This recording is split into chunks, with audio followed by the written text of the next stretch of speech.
Vincent Hervouette, les Américains ont identifié le gaz mortel avec lequel le demi-frère de Kim Jong-un a été empoisonné il y a un an. C'est du VX, une arme chimique. Du coup, Washington renforce les sanctions contre la Corée du Nord. Oui, et cet élément de l'enquête tombe comme une douche froide sur une fête de famille. Au moment où la Corée du Nord fait des risettes à la Corée du Sud, le département d'État pointe la violence implacable de la monarchie communiste.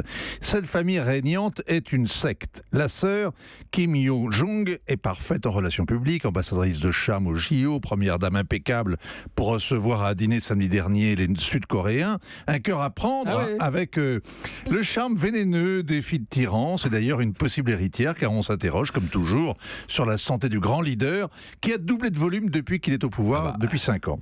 Alors, Kim Jong-nam était leur aîné à tous les deux. C'est le fils prodigue et il vivait en exil, c'est-à-dire en cavale et en sursis.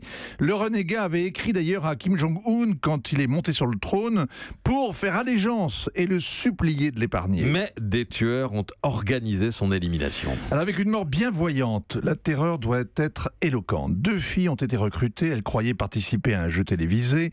Les agents de Pyongyang les ont entraînées à sauter au cou des passants en leur mettant la main sur les yeux.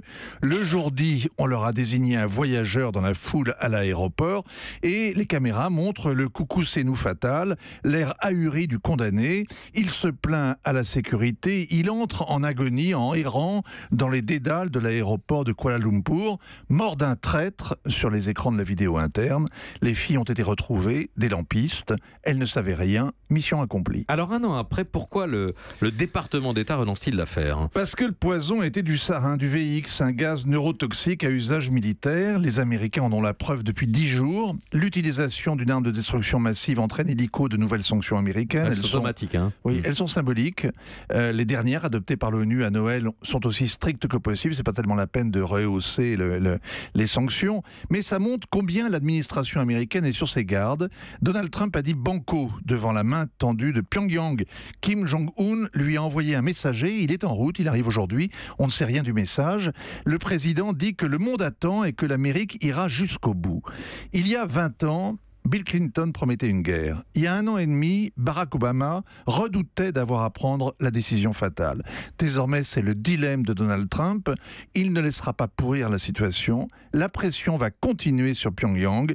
La dynastie est en sursis, comme l'était son rejeton indigne, Kim Jong-nam. Vincent Hervouette. Axel ? Oui, que sont devenues les 2 jeunes filles là, qui ont aspergé de ce gaz neurotoxique ? Non, mais elles n'ont pas été contaminées en l'aspergeant ? Non, elles l'ont projeté, puis après elles sont allées très très vite se laver les mains. Elles prétendent qu'elles croyaient participer à un jeu de caméra caché. Ce sont 2 gamines de 20 ans. Ce sont des... pour le jour des droits de la femme, on va dire que ce sont des travailleuses du sexe. Une vietnamienne et une indonésienne, si je me souviens bien. Et elles ont... Alors le plus extraordinaire, elles ont donc été épargnées, mais l'utilisation de VX dans un aéroport, c'est vraiment un élément de terreur, parce que c'est un gaz qui se diffuse facilement. Et le pire, le plus incroyable dans l'histoire, c'est que Kim Jong-nam avait dans son sac, outre $120 000, il avait de l'atropine. C'est l'antispasmodique qui sert d'antidote au gaz sarin, et il s'en est pas servi, on ne sait pas pourquoi. Il se savait menacé, il avait l'antidote, mais il s'en est pas servi. Histoire extraordinaire, effectivement, et ce gaz, effectivement, est d'une dangerosité absolument incroyable. Il peut provoquer des dizaines de morts. D'où les sanctions américaines. Europe.